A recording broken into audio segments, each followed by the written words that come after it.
we're going to talk about euthanasia from a utilitarian point of view.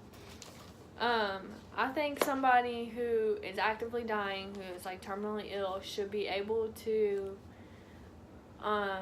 decide if they want to continue living or if they want to have assisted suicide or whatever they need to end their life. I think they shouldn't be able to decide. I think they should have to continue living. Why? Because their family's going to be sad and then they're going to regret it. Well, what if their family agrees? If their family agrees, then from a utilitarian point of view, all their family's happy and they're happy, and that's a good thing. But what if their family doesn't agree? Well, it's not. Then if their family doesn't agree, the only person that's going to be happy is the person that is killing themselves. Well, Then their family's going to be sad because but they're gone. it's not their family's life though. It's their life. Yeah, but I mean, that's just like committing suicide. It's a selfish decision. Well, okay, let's think about it this way. When you are prolonging someone's life, like say like doctors or whatever disagree or aren't okay with it and won't do it, or like if you're in a state that assisted suicide isn't like something they do, so by prolonging their life, you're just wasting money that could go towards a cure for whatever their disease is. If it's cancer, they could use that money for research to find a cure for cancer, and ultimately that will make pretty much, I mean, not everybody in the world happy, but people who are cancer patients, family members of cancer patients. Yeah, but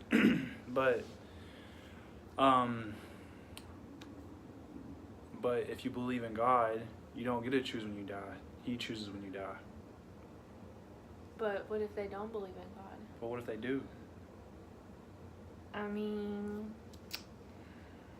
well, it's their wish, like. But I mean, what if he goes to hell because they chose to assist his suicide? Then they'll regret it, right? Well, what if there isn't a heaven or hell? But we don't know that. Yeah, exactly. We don't. Okay, well, what about the family having closure? Like, when doctors tell family members and patients that they have a year to live or whatever, but they know that whole year they're going to be suffering.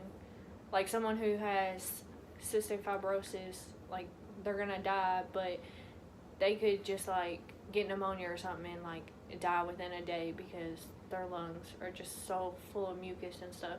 So they could say you're going to live for a year, but you could just, anything could happen and you die in a week. So, and they're slowly losing their oxygen and everything. So, I forgot what point I was making. The point. Oh, their family can have closure. So, like, if they're deciding to just go ahead and kill themselves, their family can mentally prepare themselves for this person dying because they know what's going to happen and about when it's going to happen, depending on the method used. Yeah, but you never know. Doctors can be wrong, and they can always have a longer life than they say.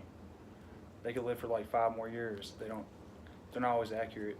But even if they do live 5 more years, they're still terminally ill, and eventually they're going to die anyway.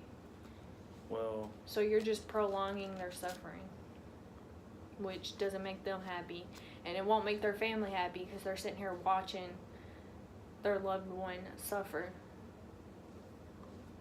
but what if the family wants to keep them around for as long as possible? And not shorten their life. Well, if they want assisted suicide and they kill themselves, they're no longer suffering. It's like painless, they're comfortable, they're okay. It's not like they're like dying a slow, painful death, which they would if they just lived. the rest of their life out. But what if they're not in pain though? But if you're terminally ill, usually you are. But in maybe pain. they're not. Maybe, what if they can get better? If you're terminally ill, how are you going to get better? Well, it's just wrong. You shouldn't kill yourself. You shouldn't shorten your life. Well, from a utilitarian point of view, voluntary euthanasia is okay when it leads to more happiness. So if they're happy and their family happy, or the money is being used to help other patients to find a cure, more people are happy. It all really comes down to But happiness. what about after he dies? Their family regrets it. Their family regrets shortening his life, and they miss him. Well, I mean, at the time being, they're all going to be happy. I mean, they might have regrets, but then at the same time, even if you do have regrets, you're going to be like, well, they aren't suffering. Like, you're going to overthink your regrets at the same time. You know what I'm saying? Like, you can regret it, but you can be happy at the same time. Yeah.